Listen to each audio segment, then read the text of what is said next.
दुख सुख हानि लाभ भाग्य के अधीन हैं, कर्म विवश हैं। और देवी मोह बस सोची आबादी, विधि प्रपंच अस अचल अनादि। विधाता का प्रपंच किसी को समझ में नहीं आता, लेकिन एक बात का मुझे दुख है, श्री राम जी के बन जाने का नहीं। राम जाहि बन राज तज भल परिणाम न पोच। राम जी वन को चले जाएं, लौटकर आ जाएंगे, परिणाम अच्छा होगा, बुरा नहीं होगा। तो फिर आपके आंखों में आंसू क्यों? कौशल्या जी ने कहा कि राम जी की सौगंध मैंने आज तक नहीं की, लेकिन चित्रकूट जैसे तीर्थ में मैं राम जी की सौगंध करके कह रही हूं, गहवर ही कहे कौशला मोहि भरत कर सोच। मुझे भरत की चिंता है। क्यों? क्योंकि गूढ़ स्नेह भरत मन माही, रहे नीक मुह लागत नाही। भरत जी के हृदय में छिपा हुआ प्रेम है। भरत राम के बिना नहीं रह सकते। इसलिए सुनैना जी, आप महाराज जनक से प्रार्थना करें, पंचायत में ऐसा फैसला हो कि भरत जी राम जी के संग चले जाएं। श्री सीता जी को लेकर विदा हुई। सुनैना जी जनक जी के पास आई। जनक जी ने बेटी को वनवासिनी वेश में देखा। भयउ प्रेम परितोष विसेखी। मन में स्वाभिमान का उदय हुआ कि मेरी बेटी के ऐसी त्याग का जीवन। लेकिन मन में एक बात आई, किसी व्यक्ति ने अपनी बेटी का विवाह किया बड़े ठाट वाट से। बेटी की विदा हुई, ससुराल गई। दैवयोग दूसरे दिन उसकी मृत्यु हो गई। सभी लोग जुड़े, शोकाकुल था परिवार। उस बेटी का पिता भी आया था। सबने अपनी अपनी श्रद्धांजलि दी। पिता ने कहा कि बेटी की समाधि बनाओ तो उस पर ये 2 पंक्तियां मेरी ओर से लिखा देना। क्या दिया? जो कुछ भी दे सकते थे, हम इस उम्मीद ना मुरादी में कफन देना ही भूले थे, फकत सामान्य शादी में। हम यही देना भूल गए थे। जनक जी भी सोचते हैं कि हम ये वनवासिनी का जो वेश धारण किया, ये वस्त्र देना भूल गए थे।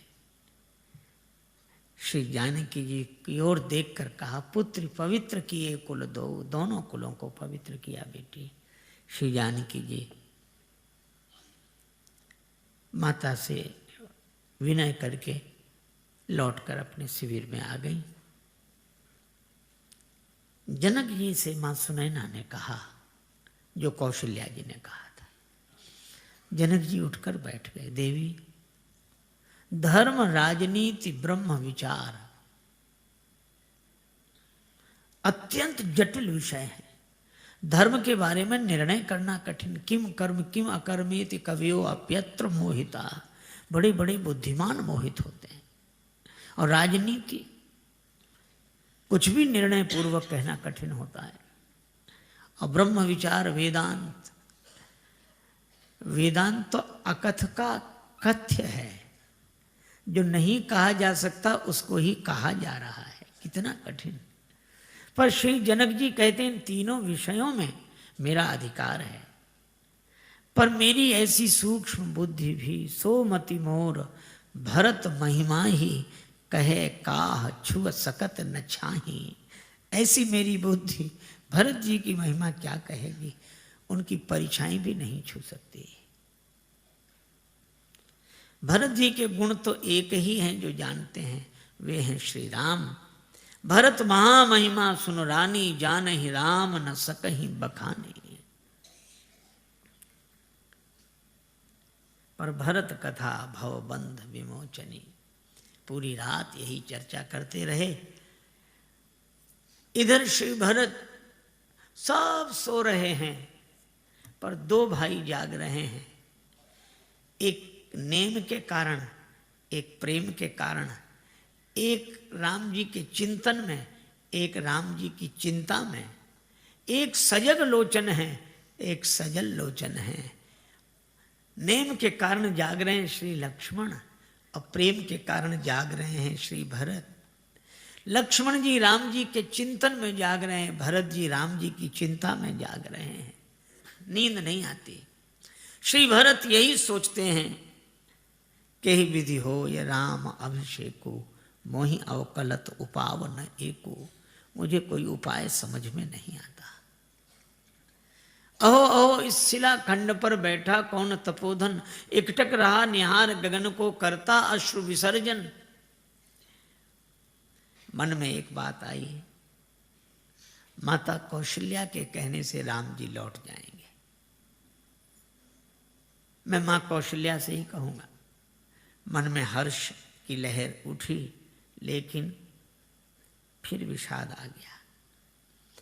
कौशल्या माता के कहने से लौट तो चलेंगे श्री राम, लेकिन कौशल्या माता कहेंगी तब ना। मां तो कहें बहुरई रघुराऊ, लेकिन राम जननी हठ करवि की काऊ। व्यंग कितना मधुर है। वे राम जी की जननी हैं, वे हठ करना क्या जाने। हठ करना तो भरत की मां को आता है, राम की मां हठ करना क्या जाने। श्री राम जी की मैया हठ नहीं करेंगी। तो गुरु जी के कहने से तो राम जी अवश्य लौट जाएंगे। ठीक है, मैं गुरुदेव से प्रार्थना करूंगा।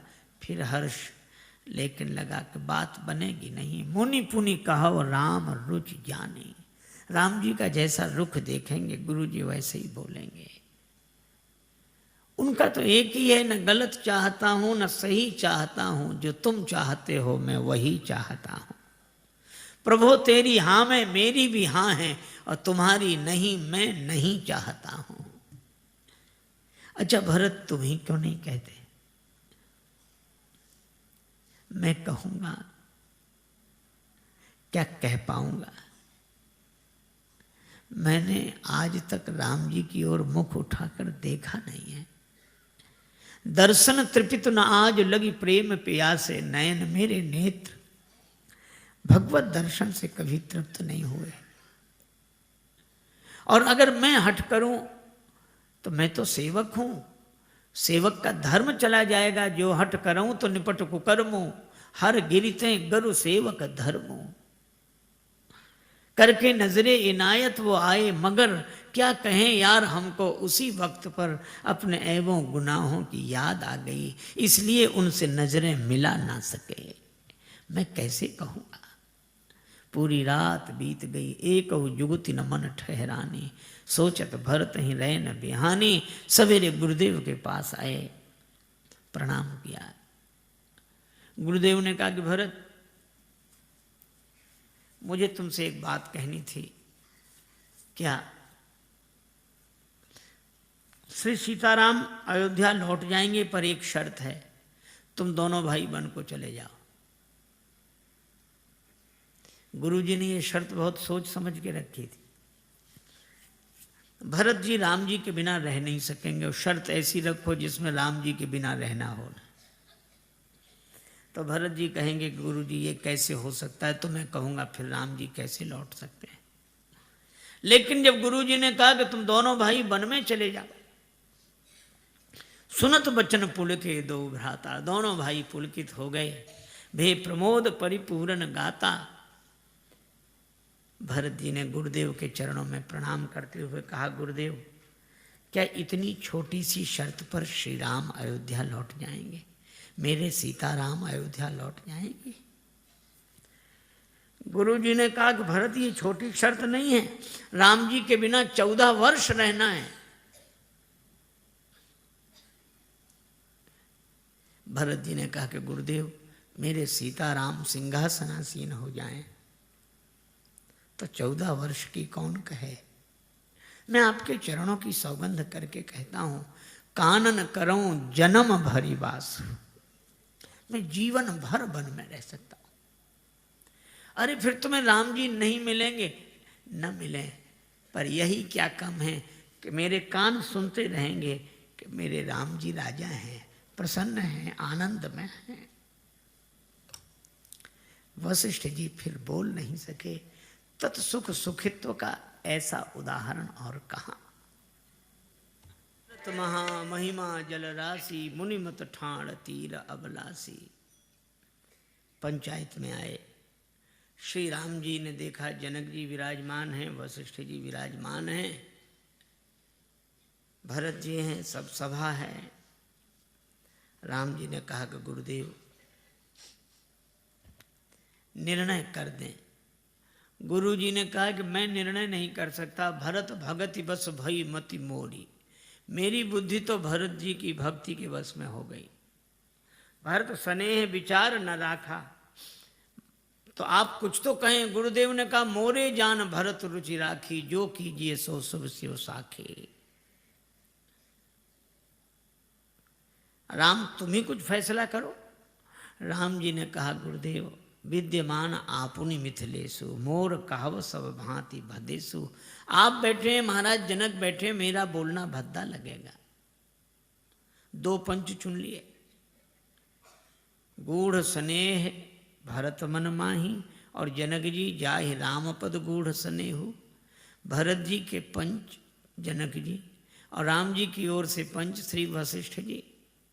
पर दोनों पंच कुछ निर्णय करने की स्थिति में नहीं, तो तीसरा सरपंच चुन लिया। तीसरा सरपंच कौन? का सकल बिलोकत भरत मुख बनई न उतर देत। श्री भरत जी ने देखा, उठकर खड़े हो गए। राम जी को बोलने में जहाँ भद्दा लग रहा वहाँ श्री भरत जी बोल रहे हैं। भरत जी ने कहा कि प्रभु बाहर भी आप हैं और मेरे भीतर हृदय में भी आप हैं। अगर आपको बाहर से बोलने में कुछ भद्दा लग रहा है तो भीतर से बोल दीजिए, वाणी मेरी होगी, बात आपकी होगी। और भरत भारती मंजू मराली। श्री भरत जी सरस्वती जी का स्मरण करते हैं, मानो भरत जी नहीं सरस्वती जी बोल रही हैं, और सरस्वती जी के माध्यम से राम जी बोल रहे हैं। यही है, वाणी भक्त की होती है और बात भगवान की होती है। श्री भरत जी ने कहा मैं तो बस सेवा चाहता हूं। भगवान ने कहा कि मुझे अवध ले चलकर मेरी सेवा करो या मेरे साथ चलकर मेरी सेवा करो। श्री भरत जी बोले दोनों बात नहीं कह रहा हूं। फिर का आज्ञा समन सुसाहिब सेवा, आदेश मिल जाए, आज्ञा मिल जाए। राम जी पुलकित हो गए। राम जी ने कहा कि भरत पितु आए सुपाल ही दो भाई, दोनों भाई पिता की आज्ञा का पालन करें। मैं जानता हूं कि तुम्हें इसमें बड़ी कठिनाई, निर्णय हो गया। भरत जी ने 5 दिन में चित्रकूट का दर्शन किया। आज सुंदर दिन जानकर जाने की बात मन में है, पर राम जी कुछ कहने में संकोच कर रहे हैं। तो राम जी ने सोचा कि हम कैसे कहें कि आप लोग जाओ, कोई दूसरा कह दे। तो श्री राम जी ने देखा, गुरुदेव की ओर देखा। आप कह दें, गुरुदेव मन ही मन सोच रहे हैं कि मेरा काम तो जीव को भगवान से मिलाना है, मिले मिलाए को अलग करना तो नहीं। श्री जनक जी की ओर देखा, पर श्री जनक जी कहते हैं कि मैंने तो कोई फैसला किया नहीं, मैं कैसे कह दूं कि जाओ। कोई और व्यक्ति कह दे। और उसके बाद राम जी ने सकुच राम पुनि अवनि बिलो की, धरती की ओर देखा। भरत जी समझ गए, उठकर खड़े हुए। आय सुदेय देव अब सबई सुधारी मोर। आप आज्ञा दे दें, आधार मिल जाए। भगवान ने पादुका दी। श्री भरत जी ने पादुका अपने सिर पर रख ली। भगवान ने कहा कि भरत तुमने मुझसे आधार मांगा था, हमने तो तुम्हारे सिर पर भार डाल दिया। भरत जी ने कहा कि प्रभु भार नहीं, आधार है।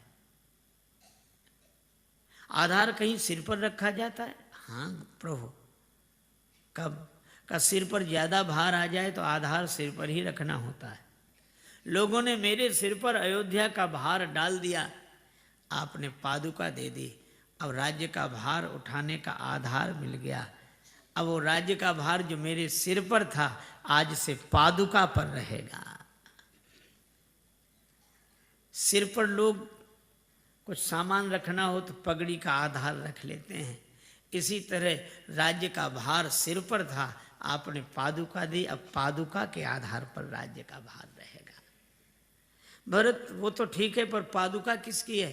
कहा प्रभु आपकी। राम जी ने कहा कि तुम तो अयोध्या ले जा रहे हो, फिर कैसे फैसला होगा कि पादुका मेरी। भरत जी ने कहा फैसला हो जाएगा, पादुका अगर चित्रकूट में रहती तो आपके पद में रहती, और पादुका अगर अयोध्या में रहेगी तो आपके पद पर रहेगी। ये पादुका कभी पद से अलग हो ही नहीं सकती, चाहे पद में रहे चाहे पद पर रहे। पद में रहे तो पद का भार पादुका पर, और पद पर रहे तो पद का भार पादुका पर। भरत सो तो ठीक है, लेकिन तुमने तो पनही मांगी थी, मोरे शरण राम ही की पनही, और तुम्हें पादुका मिल गई। श्री भरत जी ने कहा यह भी अच्छा रहा, पनही माने जूता, यह भी पाँव में रहता है, और पादुका खड़ाऊँ यह भी पाँव में रहती है। लेकिन एक अंतर है, जूता पाँव को संभालता है और खड़ाऊँ को पाँव संभालता है। अगर मुझे पनही मिली होती तो आपके चरणों को मुझे संभालना होता, पर पादुका मिल गई है। अब आपके जब पादुका मिली है तो आपके चरण ही मुझे संभालेंगे, और मैं तो यही चाहता हूँ कि आपके चरण मुझे संभालें। खड़ाऊँ में एक खूंटी, खूंटी को अंगुष्ठ और अंगुली मिलकर पकड़ लेते हैं। मैं लकड़ी की खड़ाऊं की तरह पड़ा रहूं चरणों में, और मेरे विश्वास की खूंटी को अंगुष्ठ की तरह से एक ओर से प्रभु आप और अंगुली की तरह से एक ओर से जानकी माता दोनों मिलकर संभाले रहें, यही मैं चाहता हूं। भगवान ने कहा कि भरत सो तो ठीक है, लेकिन तुम्हें आधार क्या मिला। भरत जी ने कहा कि प्रभु मुझे भी आधार मिल गया, अब आपको खोजने के लिए मुझे वन वन नहीं भटकना पड़ेगा। क्यों? पादुका मैं लेकर जा रहा हूं, और प्रभु पादुका चरणों के पास चलकर नहीं आती, चरण ही वहां चलकर आते हैं जहां पादुका होती है।